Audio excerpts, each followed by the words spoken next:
Chapter 3. Leading a Team. Introduction. Many fire officers wear a rank insignia that features bugles representing the fire officer's speaking trumpet.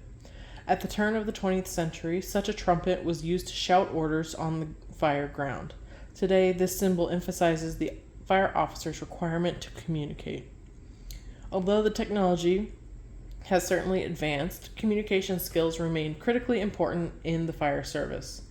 An officer must be able to communicate effectively in many different situations and contexts. Influencing people to complete tasks requires the fire officer to be skilled as a communicator, active listener, and fire ground commander. The fire officer meets the supervisory responsibilities by making effective decisions, properly assigning tasks, and understanding the grievance process. The fire officer develops members through effective skill training, evaluation of competence, and addressing member-related problems. The communication cycle. Communication is a repetitive circular process. Successful communication occurs whenever two people can exchange information and develop mutual understanding. When information flows from one person to another, the process is truly effective only when the person receiving the information is able to understand what the other person intended to transmit. Effective communication does not occur unless the intended message has been received and understood. This message must make sense in the recipient's own terms, and it must convey that the thought that the sender is intended to communicate. The sender cannot be sure that this outcome has occurred unless the recipient sends some confirmation that the message arrived and was correctly interpreted. The communication cycle consists of 5 parts. 1. Message. 2. Sender. 3. Medium. 4. Receiver. And 5. Feedback. The message. The message represents the text of the communication. In its purest form, the message contains only the information to be conveyed. Messages do not have to be in the form of written or spoken words or verbal reports, however. For example, a stern facial expression with purposeful eye contact can convey a very clear message of disapproval, whereas a smile can convey approval. These messages are clear, yet no words accompany them. Ensure accuracy. A fire officer needs to have up-to-date information on the fire department's standard operating guidelines, policies, and practices. An officer should also be familiar with the personnel regulations, the approved fire department budget, and, if applicable, the current union contract. If a firefighter is misinterpreting a factual point or a departmental policy, the fire officer is obligated to clarify or correct the information. Ignoring an inaccurate statement may simply foster erroneous information that is transmitted along the fire service grapevine. If necessary, obtain the accurate information from a chief officer or headquarters staff and correct the misunderstanding. A fire officer sometimes has to exercise control over what is discussed in the work environment. Fire station discussions can easily encroach on subjects that are intensely personal, such as politics, religion, or social values, and can quickly escalate into confrontations. To address potential problems proactively, the fire officer needs to establish some ground rules about the topics and level of intensity when discussing issues. Rumor control is useful in de-escalating the spread of inaccurate information that can harm an individual, the department, or the fire service. The sender. The sender is the person or entity who is sending the message. We think of the sender as a person, but it could also be a sign, a sound, or an image. The message needs to be properly targeted to the right person and formulated so that the receiver will understand the meaning. The sender is responsible for the receiver properly understanding the message. A fire officer must be skilled if he or she is to transmit information and instructions to subordinates and coworkers effectively. The tone of voice or the look that accompanies a spoken message can profoundly influence the receiver's interpretation. Body language, mannerisms, and other nonverbal cues may all affect the interpretation. Senders may sometimes convey messages that are not intended, not directed to anyone in particular, or not even meant to be messages. For example, a person can outwardly express personal disappointment. However, others might interpret this look as a message of disapproval aimed at them. The medium. The medium refers to the method used to convey the information from the sender to the receiver. The medium can consist of words that are spoken by the sender and heard directly by the receiver. Spoken words or sounds can also be transmitted as electromagnetic waves through a radio system. Written words, pictures, symbols, and gestures are all examples of messages transmitted through a visual medium. The sender should consider the circumstances, the nature of the message, and the available methods before choosing a particular medium to send a message. When information has to be transmitted to subordinates, a fire officer can post a notice on a bulletin board, announce it at a formal beginning of shift meeting, or mention it during a firehouse meal. The medium that is chosen influences the importance that is attached to the message. If the information is really important, the fire officer might announce the key points at lineup, and then direct all members to read a written document and sign a sheet to acknowledge that they have read and understood it. When choosing the circumstances for transmitting a personal message, remember this guideline: praise in public, counsel, coach, or discipline in private. Overcoming environmental noise. Environmental noise is a physical or sociological condition that interferes with the message. Within this definition, noise includes anything that can clog or interfere with the medium that is delivering the message. Physical noise includes background conversations, outside noises, or distracting sounds that make it difficult to hear. For example, siren noises make it difficult to communicate over the radio. The squeal of portable radio feedback competes with the clarity of information exchange. Digital radios and cell phones can suffer from poor reception or static. A rapid flow of incoming messages can overload the receiver's ability to deal with the information, even if the words come through clearly. Figure 3-1, page 76. Darkness or bright flashing lights make it difficult to see clearly and interpret a visual message. Another form of noise interference occurs when the receiver is distracted or thinking about something else and blocks out most or all of an incoming message. The human brain has difficulty processing more than one input source at a time. For example, you could be having a conversation on the telephone with one individual when someone else calls your name. In such a case, your attention is diverted while you try to determine who called your name and why. During that moment, you are likely to miss part of the telephone conversation.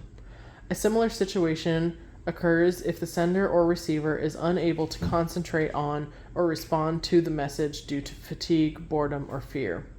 Sociological environmental noise is a more subtle and difficult problem. Prejudice and bias are examples of sociological environmental noise. If the receiver does not believe that the sender is credible, the message will be ignored or result in an inadequate response. The following list provides suggestions to improve communication by minimizing this type of environmental noise. Do not struggle for power. Focus attention on the message, not on whether the sender has the authority to deliver it to the receiver. The situation, not the people involved, should drive the communication and the desired action. Avoid an offhand manner. If you want your information to be taken seriously, you must deliver it that way. Be clear and firm about matters that are important. Keep emotions in check. Emergency operations often deal with events that invoke intense feelings that can interfere with focus and attention to the facts of the situation at hand. Remember that words have meaning. Select words that clearly convey your thoughts and be mindful of the impacts of the tone of voice. Do not assume that the receiver understands the message. Encourage the receiver to ask questions and seek clarification if the intent of the message is unclear. A good technique of confirming understanding is for the receiver to repeat the key points of the message back to the sender. Immediately seek feedback. If the receiver identifies an error or has a concern about the message, encourage that individual to make the statement sooner rather than later. It is always better to solve a problem or identify resistance while there is still time to make a change. Provide an appropriate level of detail. Think about the person who is receiving the message and how much information that individual needs. Consider a fire officer telling a firefighter to set up the annual hose pressure test.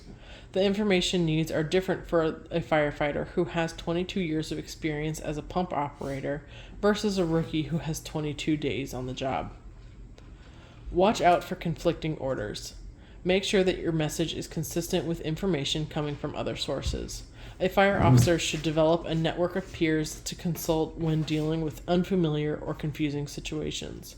A subordinate should also be expected to inform the fire officer of a conflicting order so that the fire officer can consider the difference and then give the direction that is most appropriate at that moment. These 8 suggestions are intended to improve communications dealing with administration and supervisory activities. The fire, ground, or emergency scene requires different communication practices. The receiver. The receiver is the part who receives and interprets the message. Unfortunately, there are many opportunities for error in the reception of a message. Although it is up to the sender to formulate and transmit the message in a form that should be clearly understandable to the receiver, it is the receiver's responsibility to capture and interpret the information. The same words can convey different meanings to different individuals, so the receiver might not automatically interpret a message as it was intended. In the fire service, the accuracy of the information that is received can be vital, so both the sender and the receiver have the responsibilities to ensure that messages are properly expressed and interpreted. Many messages are directed to more than one person, so there can be multiple interpretations of the same message. Feedback. The sender should never assume that information has been successfully transferred unless some confirmation is provided that the message was received and understood. Feedback completes the communication cycle by confirming receipt and verifying the receiver's interpretation of the message. The importance that is attached to feedback depends on the nature of the message. When relaying critical information during a stressful event, the sender should have the receiver repeat back the key points of the message in his or her own words.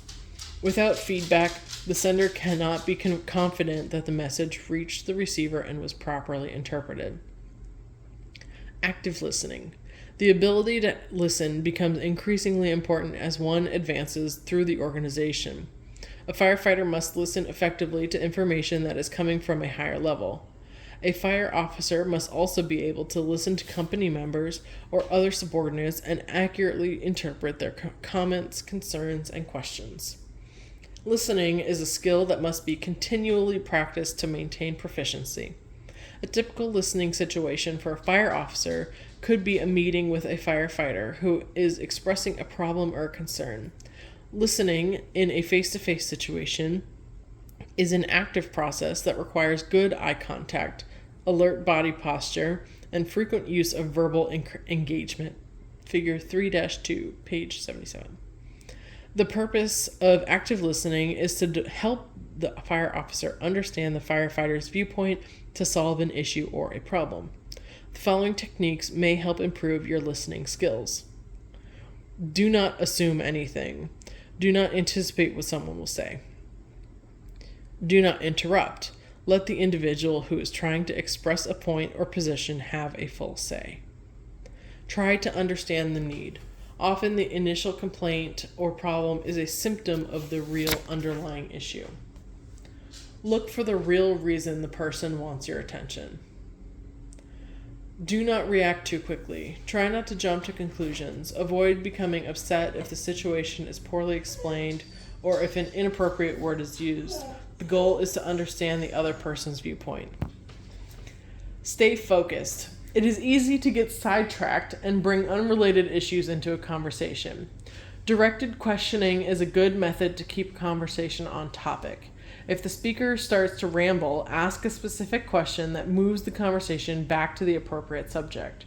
For example, if you are attempting to find out why a firefighter failed to wear a uniform shirt to the beginning of a shift roll call, and he starts talking about how he does not like the fire department patch, you could ask, how does the patch affect whether you wear your uniform shirt to roll call? Emergency incident communications. A fire officer needs to communicate effectively during an emergency incidents. There is no time to be elegant when communicating within the emergency environment. The direct approach requires asking precise questions, providing timely and accurate information, and giving clear and specific orders. Under the time pressure of an emergency incident, management of the communications process can be as important as communicating effectively. The incident commander, IC, has to establish and maintain a command presence to manage the exchange of information so that the most important messages go through and lower priority or unnecessary communications do not get in the way. The IC should be the gatekeeper for information exchange via radio communications.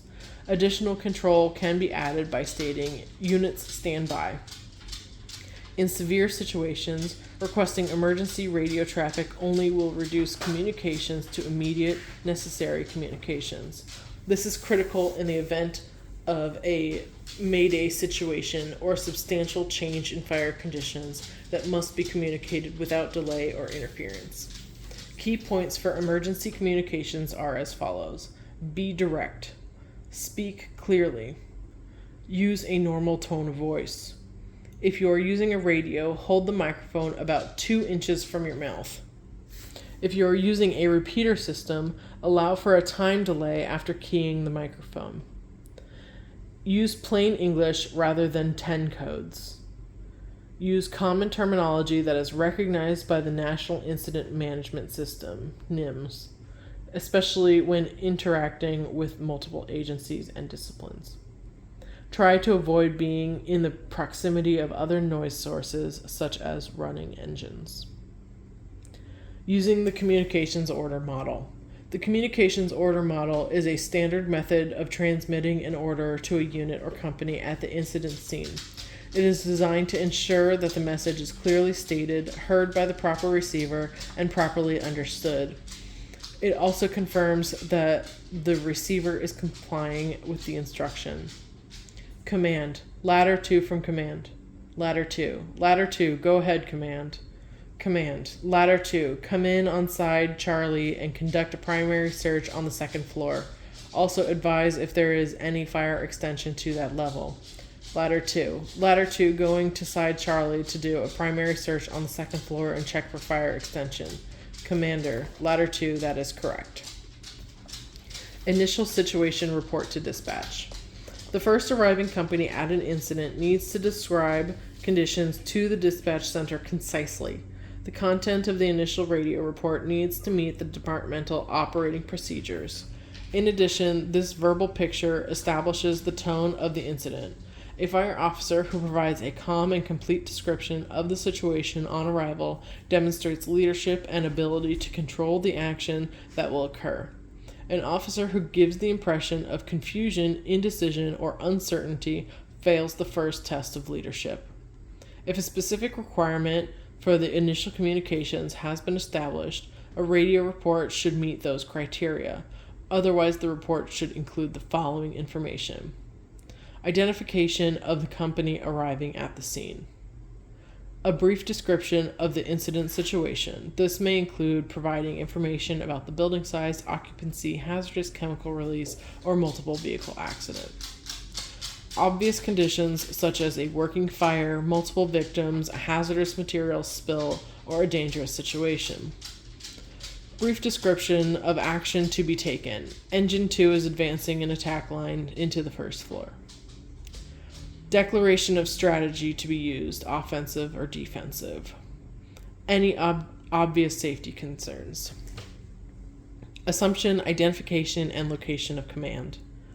Request or release resources as required.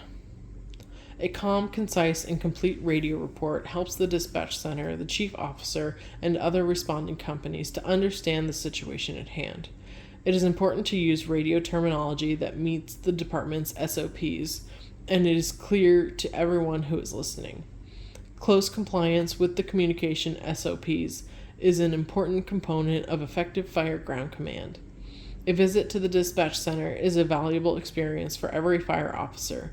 It is important to understand the dispatch center's operating conditions and to appreciate how dispatchers depend on fire officers at the incident scene to provide good information. Other responding units. The first arriving fire officer provides leadership and direction to responding units by implementing the incident management system. The fire officer must demonstrate the ability to take control of the situation and provide specific direction to all of the units that are operating and arriving. This requires mastery of the autocratic style of leadership. Radio reports. Company fire officers frequently provide verbal reports over the radio. Radio communications are essential for emergency operations because they provide an instantaneous connection and can link all of the individuals involved in the incident to share important information. During an emergency incident, both the sender and the receiver should strive to make their radio messages accurate, clear, and as brief as possible. Conditions are often stressful, with several parties competing for airtime and the receiver's attention. There may only be a limited time to transmit an important message and ensure that it is received and understood. The individual who is transmitting a radio report often feels an intense pressure to get the message out as quickly as possible. The realization that a large audience could be listening often adds to the sender's anxiety level. When given the option, many fire officers prefer to use a telephone or face-to-face communications instead of a radio to transmit complicated or sensitive information. These options allow a more private exchange of information between two individuals, including the ability to discuss and clarify the information. A good practice is to think first, position the microphone, depress the key, take a breath, and then send a concise, specific message in a clear tone. Project Mayday radio phrases. Chief Don Abbott is an incident command expert. His experience includes developing the Phoenix Fire Department Command Training Center. In 2015, he started the Project Mayday initiative to improve fire command awareness. Project Mayday examined nearly 3,000 recordings from audio dispatch, dash cams, helmet cams, and body cams during a 48-month period in order to identify the events and communications that occur during operations that include a Mayday. The project found that in 87% of Maydays, there is a major breakdown in communications, orders issued or received, missed messages, walkover communications, and the worst of problems, missing a Mayday call the first time. 54% of Mayday calls are missed. Project Mayday developed a system for tracking phrases repeated over the radio prior to a Mayday being called. These phrases, which appeared in 88% of the Mayday recordings reviewed, should serve as a trigger for an IC to reconsider their current operations. For example, hearing one of these phrases should get the IC's attention. Hearing 2 or 3 of these phrases could mean that a Mayday is imminent. 1. We have zero visibility conditions. 2. We have fire above our heads. 3. We have fire below us. 4. We need more line to reach the fire. Extend our line. 5. We have not found the seat of the fire. 6. We are running out of air, or indications of low air alarm. 7. This is a hoarder structure. 8. We have had a flashover. 9. We have had a ceiling/roof collapse. 10. We have lost multiple windows. 11. It's really getting hot in here. We are backing out. 12. Our exit has been blocked. 13. From a crew operating within the structure, we are sending a firefighter out with a problem. 14. We have a hole in the floor, or we have had a floor collapse. 15. Command has lost communications with multiple crews. 16. We have a lot of sprinkler heads going off in here. Keep your supervisor informed. The battalion chief depends on you to share information about what is happening at the fire station or in your work environment. In particular, a fire officer needs to keep the chief officer informed about 3 areas. progress toward performance goals and project objectives. A fire officer needs to keep his or her chief apprised of work performance progress, such as training, inspections, smoke detector surveys, and target hazard documentation. It is especially important to let the chief know about anticipated problems early enough to get help and to keep the projects running on time. Matters that may cause controversy. The chief should be informed about conflicts with other fire officers or between shifts, or conflict that extends outside the organization. The chief also needs to know about any disciplinary issues or a controversial application of a departmental policy. When conveying these kinds of messages, sooner is better than later. Contact your supervisor to discuss a potential disciplinary issue and the best approach to enforcement and resolution. Attitudes and morale. A fire officer spends the workday with a group of firefighters at a single fire station, whereas the command officer spends much of the workday in meetings or on the road. The fire officer should communicate regularly with the chief about the general level of morale and firefighter response to specific issues. How quickly do you get bad news? Few things damage a new fire officer's reputation more quickly than not finding out about a situation that is going poorly until it is too late to fix it. Effective fire officers create a work environment that encourages subordinates to report bad news immediately. The sooner that an officer receives the bad news, the faster he or she can implement corrective action. Firefighters should be encouraged to tell their supervisor whenever an event or performance is out of balance with expectations. Figure 3-4, page 81. This includes immediately reporting injuries or broken equipment, regardless of the time of day. The same principle applies to delivery of bad news during an emergency. Fire officers who create a barrier to receiving administrative bad news can suffer catastrophic results at an emergency scene. From the firefighter's perspective, the officer who does not appreciate hearing bad news in the fire station will probably not want to hear it at the emergency scene either. In some cases, a firefighter might even be afraid to point out a problem that could save a life or prevent a serious injury. The grapevine. Every organization has an informal communication system, often known as the grapevine. The flow of informal and unofficial communications is inevitable in any organization that involves people. The grapevine flourishes in the vacuum created when the official organization does not provide the workforce with timely and accurate information about work-related issues. Much of the grapevine information is based on incomplete data, partial truths, and sometimes outright lies. A fire officer can often get clues about what is going on, but should never assume that grapevine information is accurate and should never use the grapevine to leak information or stir controversy. In addition, a fire officer needs to deal with grapevine rumors that are creating stress among the firefighters by identifying the accurate information and sharing it with subordinates. Supervisory tasks. There are general supervisory responsibilities for first-line supervisors. Set the direction for the fire company work that carries out the department's mission, vision, and strategic goals. Ensure your fire company members deliver high-quality work. Manage the workload so your fire company can deliver work that is on time and within the department's budget. Maintain a self- and harassment-free workplace. Hold your fire company members accountable for both outcomes and behavior. Develop your fire company members through leading, supporting, coaching, and counseling. The authority having jurisdiction will have specific supervisory responsibilities, such as providing an annual evaluation of every member that vary with location. These are described in the personnel rules of the organization, as well as the fire department rules, regulations, and guidelines. Grievance procedure. A grievance is a dispute, claim, or complaint that any employee or group of employees may have about the interpretation, application, or alleged violation of some provision of the labor agreement or personnel regulations. A grievance procedure is a formal, structured process that is employed within an organization to resolve a grievance.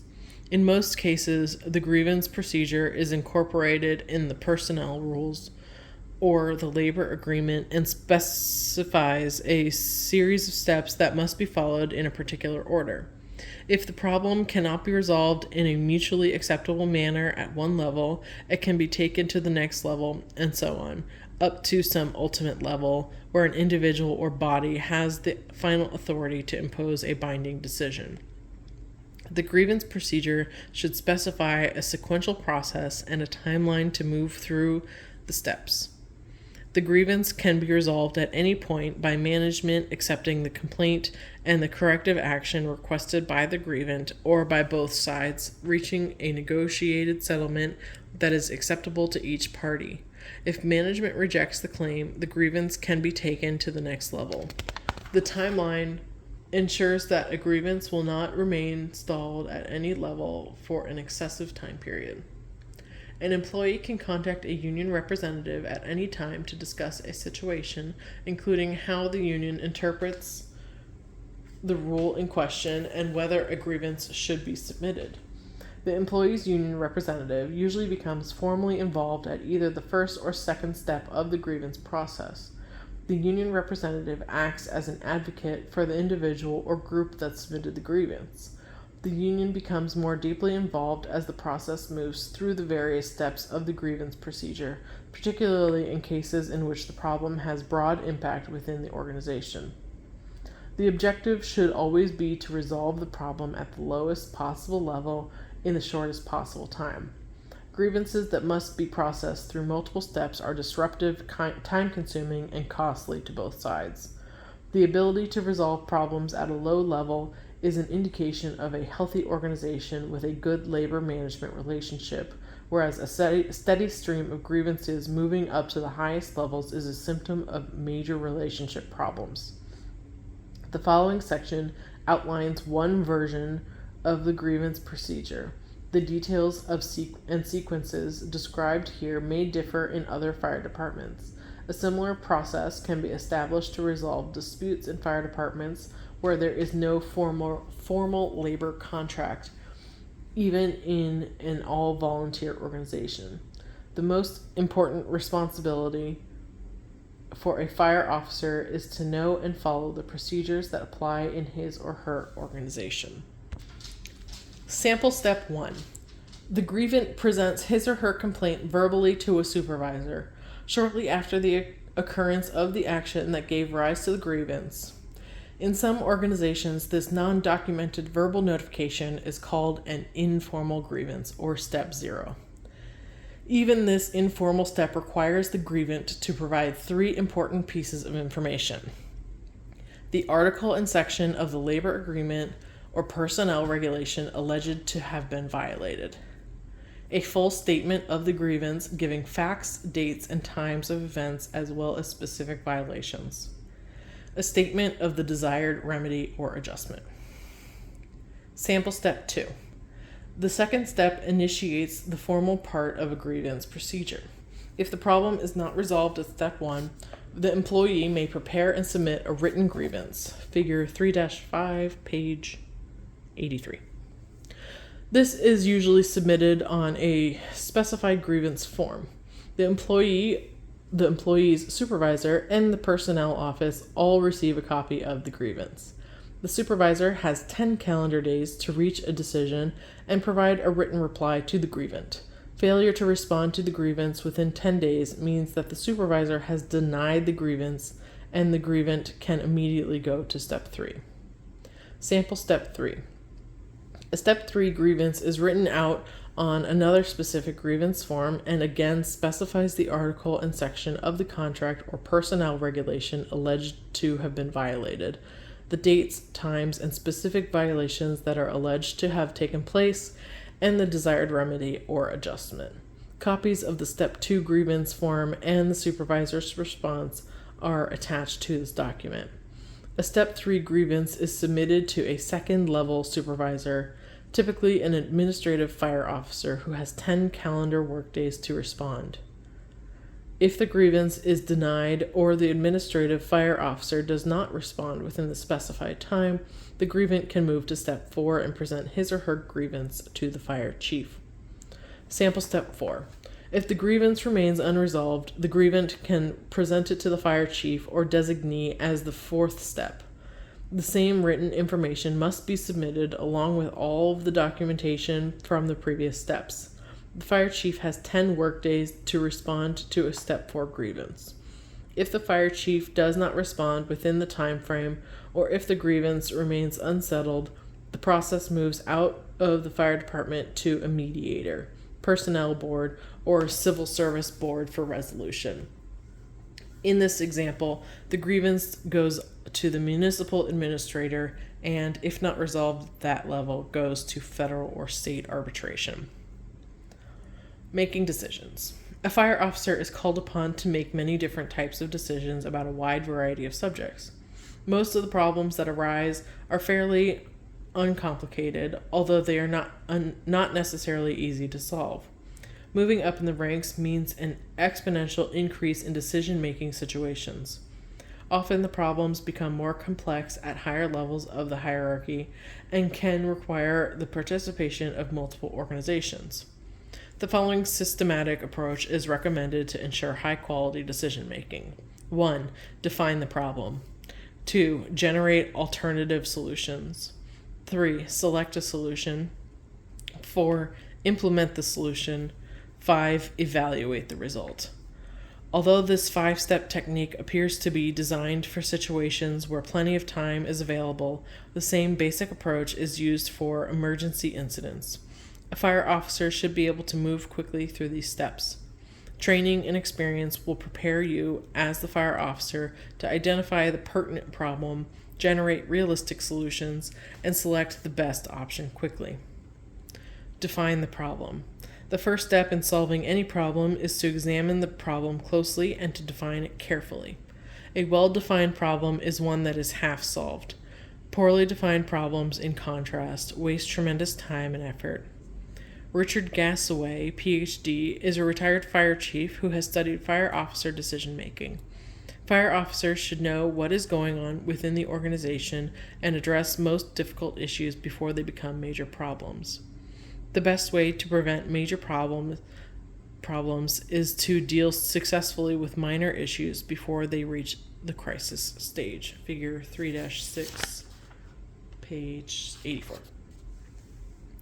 Peter Drucker, former professor of management at the Graduate Business School of New York University, encouraged managers to question the value of each organizational activity once per year because what may have been vital last year may have minimal importance this year. Fire departments have a strong inclination to keep doing the same things in the same ways.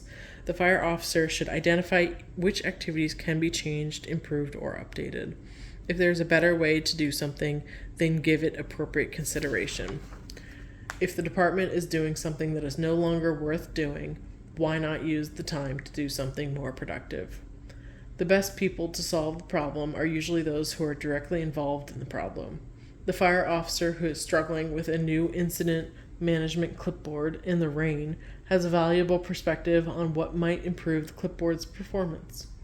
The firefighters who make roof ventilation openings have ideas about how those operations could be accomplished more efficiently.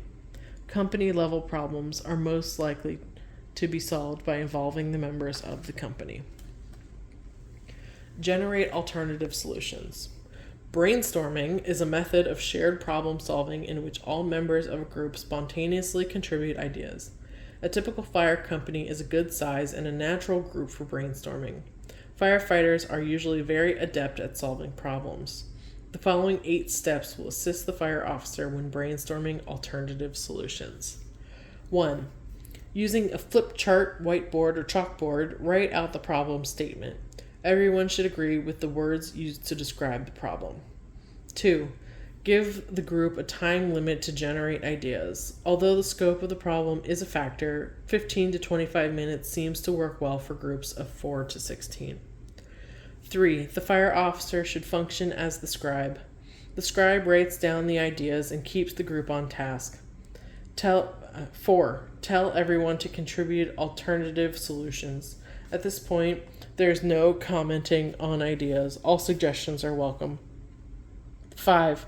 Once the brainstorming time is up, have the group select the 5 ideas they like the best. 6. Write out 5 criteria for judging which solution best solves the problem. Criteria statements include the word should. For example, it should be legal, or it should be possible to complete in 6 months. 7. Have every participant rate the 5 alternative solutions using a 0 to 5 scale. The value 5 means the solution meets all of the criteria, whereas 0 means the solution does not meet any of the criteria. 8. Add up the scores for each idea. The idea with the highest score is the one that provides the best solution for your problem. Some important constraints apply to brainstorming. Most notably, the process assumes that the problem statement is accurate and the criteria are valid.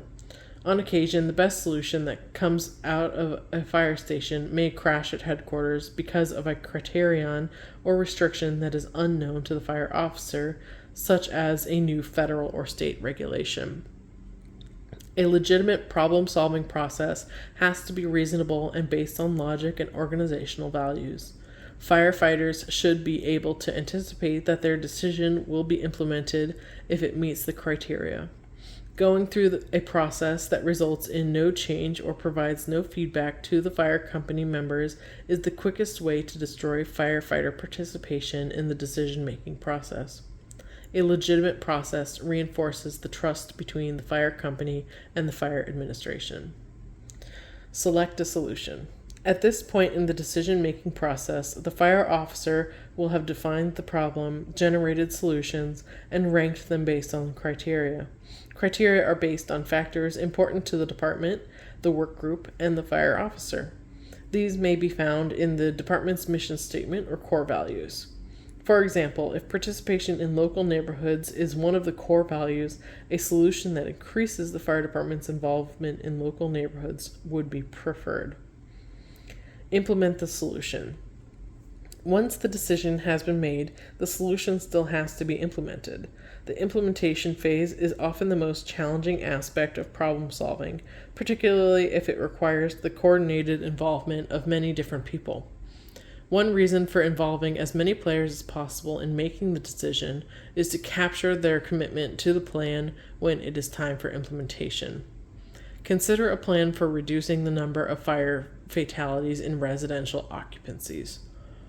After careful analysis, the decision is made that the best strategy will be a community outreach program to check every smoke alarm in every multiple family dwelling in a community over a 4-month period. This plan supports the fire department's mission statement and reflects the organization's values. To accomplish this objective, each fire company will have to invest 2 hours every evening for the next 4 months. Before this plan can be implemented, buy-in is required. The plan has to be sold to the people who will perform the task, particularly to those who were not involved in the decision-making process. Rearranging schedules to do something different for 2 hours every evening involves a significant behavioral change, even if it is for a limited time and for a good cause. It would be possible simply to order everyone to just do it. However, this is not the best implementation strategy for a program that involves extensive public contact. Willing participation works better than involuntary compliance. The fire officer must clearly assign tasks to individuals or teams. The work group benefits from the use of a project plan which lists tasks, responsibilities, and due dates. Figure 3-7, page 85. Most of the projects supervised by a company-level officer do not require a sophisticated planning system. A simple project control document can be used to divide a project into segments, with milestones established to identify progress. Complex and long-range tasks may require a formal project management plan and a designated coordinator, particularly if they require the coordinated activity of multiple agencies. An implementation plan must include a schedule to ensure that the goals are met. Deadlines focus effort and help prioritize activities. If the solution requires activity by other organizations, such as changing a local ordinance or submitting a budget request, then the fire officer must determine the time it will take to accomplish that task and incorporate that time into the schedule. A schedule is valuable only if it is followed and someone ensures that the deadlines are met. Plan B. Many problems remain unsolved long after the problem has been clearly defined and a good solution has been selected. A problem is not truly solved unless its solution is implemented. There are many reasons why good solutions are not implemented. For example, the required approvals might not have been obtained, or the necessary resources might not be available. Quite simply, the organization might not have the capability to solve the problem or to implement the solution that was selected. Fire officers should consider a Plan B if the original solution cannot be implemented. Plan B could be extended implementation schedule, a modified plan, or a completely different solution to the problem. Evaluate the results. After implementing the solution, the fire officer must assess whether it produced the desired results. Evaluating should be standard part of the process of any problem-solving activity. The nature of the evaluation depends on the complexity of the problem and the solution. In most cases, an initial evaluation should be performed immediately after implementation, and follow-up evaluations should be performed at regular intervals. Determining whether the solution actually solved the problem requires some type of measurement that compares the original condition with the condition after implementation. For example, do the new hose loads really result in quicker deployment of attack lines? Answering this question requires data on how long the old way took versus how long the new way takes. The evaluation should also look for situations where the original problem is solved, but another unintended and equally bad situation is created. For example, if the hose is deployed more quickly with the new technique but comes out twisted and kinked, the negative impact could outweigh the positive. If necessary, the fire officer needs to be prepared to adjust the plan or reevaluate the original decision. Many problems are solved in stages, with gradual progress being made toward a solution. In spite of the analysis, Plan B may turn out to be a better choice. Changing a plan should not be viewed as a failure. Part of the evaluation process involves going back and listening to the people who identified the original problem and asking them for feedback. A small city adopted a big city policy of sending a single fire company to a street fire alarm pole box. In the big city, the street pole box resulted in a false alarm for 97% of the activations. In the small city, fire companies were frequently encountering working structure fires when responding to a fire alarm pole box. The small city fire chief listened to the fire officers and dispatchers and understood that sending a single fire company to pulled fire alarm boxes was producing undesirable results. The policy was changed, going back to the 2-engine and 1-truck response to a fire alarm pole box.